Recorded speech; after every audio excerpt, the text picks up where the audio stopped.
shit go. I let shit go all the time.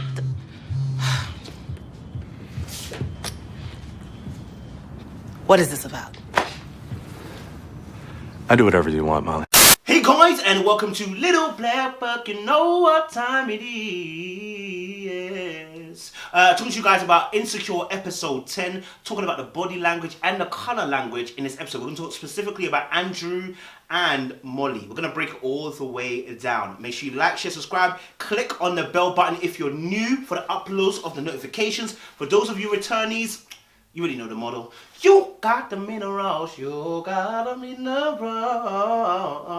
yes. All right, cool. So, if you haven't watched our actual full review, go and watch it now. But yes, we're talking about Andrew and Molly specifically in this episode. We're going to talk about some of the body language and color language. So, very, very interesting because the very first thing we get to see is Molly dressed up in this lovely, sexy red dress. I gotta say, first of all, Molly is always looking turned up. Listen, every episode, her dress sense and wardrobe is just beautiful. Now, she's wearing this lovely red dress with a nice little slit that comes there. It's very professional, very sexy, very edgy, attractive, you know, and just fits her kind of style. And then we see, obviously, Andrew, as always, just, you know, keeping it simplistic but professional. You know, got a black t-shirt underneath, wearing you know, a grey charcoal kind of jacket or suit jacket on top, right? And this is very, very important. I'm mentioning this because it's so important. The colours of what they're wearing is important. First of all, the scenery that they're in, the setting that they're in an open bar where they are, whatever, open kind of bars, whatever they are, right? And they're having a conversation, and what they're doing is they're bonding, yeah? So you start seeing them, first of all, they're observing people's human behavior, okay? And this is something that, it's something that we will do, like, just have a bit of fun, and also as well about testing our levels of perception and testing our levels of observational skills, right? What do we see, and how do we perceive what we see, right? And so you hear even Molly say, you know, it was easy because I even gave you like clues by saying he like the black Eamon Holmes or whatever, Elizabeth Holmes or whatever, right? And then he starts laughing, okay? And obviously he starts laughing because he's right, he sees what she sees now, right? What's interesting is obviously the person who's obviously they're talking about is in blue, right? That royalty color, that, you know, strong strength and stuff, you know, that pride. You see it come through with the blue color. And the woman is wearing like seafoam green, right? Seafoam green is like, you know, this purity, but also at the same time, you know, this nature as well. It's not subdued per se, but it's not necessarily out there, you know? So you can see that the blue is overriding the green at the moment. He's just talking loads. But most importantly, what to really take notice of is actually Molly and Andrew. So her red that she's wearing is critical. You see, because red is all about forwardness, passion, lust, sexuality. In fact, when you look even in the Bible, the woman in the red dress or woman in red or whatever, riding the beast or whatever, right? You see the same kind of imagery in Matrix where it says a lady in red, or the song we hear, Lady in Red. And like, so when she's wearing this red, if you notice, anybody wearing red in that room is going to stick out like a sore thumb. Right? So although Molly may not seem like the person who's very, look at me, that red dress screams, look at me. Also, red dresses, oftentimes when people wear it, it's to signify impending fornication coming, right? You might have seen this also in other films where there is Greek mythology or whatever, or a mythical film, and the woman is a virgin and she might be wearing white, but then will wear red after she's been what? Had sex, because the red represents the blood. Also represents contracts and covenants and stuff like that. But in this particular case, she's wearing red, it's almost like a look at me, without saying look at me, right? But not only that, in relation to the fact that he's wearing grey, it's all about control. So you're going to notice that at the end of their conversation, when obviously the guy who comes over says, obviously, you're going to come out. And she's like, well, yeah. But remember, it wasn't long ago when they were at the house, when she was after the Chinese situation, when he said, obviously, you lot can stay, she was like, okay. Hey, man, sorry, we came a little early. No, I think they got to experience it. Okay. Yeah, when it came to the stay and let them drink and do drinking games, she was like, and he had to touch her arm. So you can see there's going to be a role reversal now, and what she's going to do is control the narrative. So he goes, oh, so you're not going to come after? He said, yeah, sure. She hasn't asked him. She just decided to take control, right? And then him being in grey is important because when you're grey, you're a bit more neutral. Greys are neutral. They're between white and black. They are neutral colours, right? They're not very attractive. They're not very assuming. They don't make them stand out. You know what I'm saying? They are standard, patternized people, right? They're neutral, easy going, okay? And so what you see with Andrew is we've seen all season with him, easy going. And the same thing's gonna happen here where he tries to put up a resistance by saying, not really feeling it. And then she compromises and says, hey, look.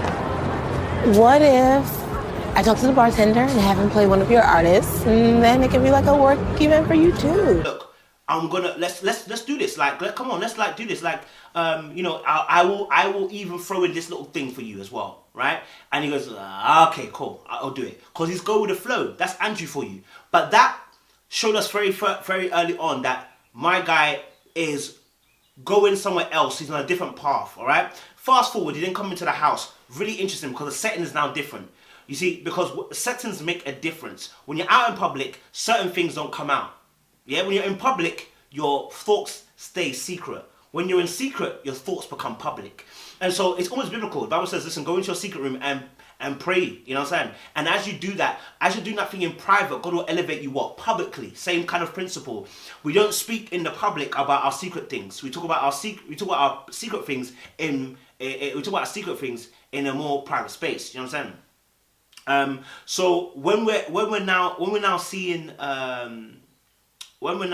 seeing them two obviously in the house, it's really interesting what happens. The very first thing is when they come in, she's excited, happy. She puts her coat on the hanger. His head is down straight away. So he's not involved in the conversation. He's not happy. Straight away. And she asked him, oh, are you doing all right? Are you okay? How did you find A loaf's worth of beer.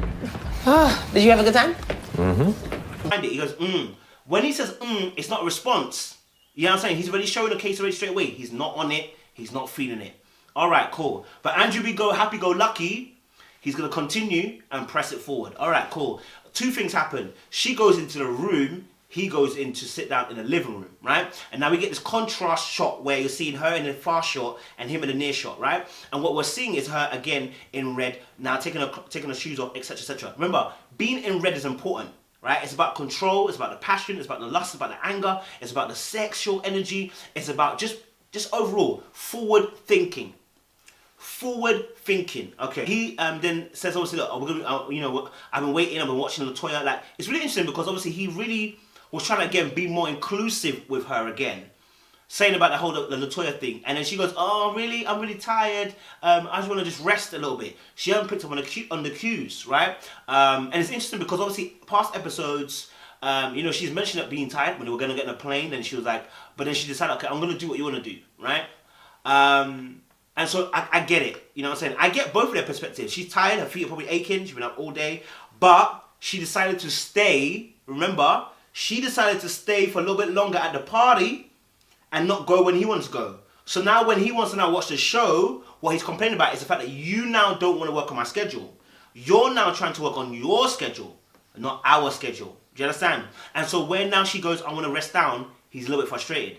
Then she goes, obviously, no, you can't watch it without me. So now you're blocked off from watching it, and she's saying that she wants to go and rest down. He's frustrated. He's annoyed. So now comes the undercurrent of the speaking underneath his breath, and saying, obviously, yeah, sure, work on your time then, right? And this has been coming because remember, in the past few episodes, he's mentioned this already. He mentioned this when he was sitting down in his house, when she came with a bottle of whatever drink she was bringing, and he told her, listen. I'm worried that our schedules aren't compatible. Okay. Our schedules might not be compatible. This happened when she came and he came over, and then she ended up saying, oh, I've got to do work, sorry, and then did work till 1 o'clock, and then came into bed and they had sex, right? See, when you only use sex to cover up all the nonsense, yeah, and eventually the high will wear off. And when the high wears off, when people are not aware, it hits you like a ton of bricks. All right? So now you're hearing him say, you know what, we're doing it on your time. And what you're going to see is a dynamic, which is really, really important. She comes into shot, but as she comes into shot, he doesn't stand up. Now, one, he doesn't stand up because he's not aggressive. Two, he doesn't stand up because obviously, it's not his conversation to control, right? So she's unwilling to change her position. Look, because what should have happened was that she should have come, sat down, had a conversation, right? Look, many of you don't even realize your own body language. When you come and you stand up and then have the conversation with me, because you're already coming up and you thought that it was okay, but you were sitting down when you came. Remember, before you got there, you were sitting down. What should have happened was, I get up, I come into the room, and then I come and sit next to you, and that de-escalates. When I come, I stand up and I come into the room and I stand where I am, I'm doing authoritarian business. Yeah? This is why the argument continues to pursue us onwards as well. So you're seeing him look up at her and you're seeing her look down at him, right? And this is what in drama we talk about levels, right? To portray where characters are and who they are and if they're powerful or not. So now you're seeing her talk almost like she's talking down to him and he's having to talk up, right? This is why it's always been a problem. She's always had the power in the relationship, it seems like, right? And you know, we saw that earlier in I think the first episode or second episode with the block party situation where the pre-block party where she said, I'm gonna stay. And he had to go home by himself. He had to basically find his way home after she brought him. That's rude. Now obviously when she's talking, he's obviously saying, look, you know, you don't consider my feelings. You just do what you want to do. And then she goes, obviously, when have you ever bent over backwards for me?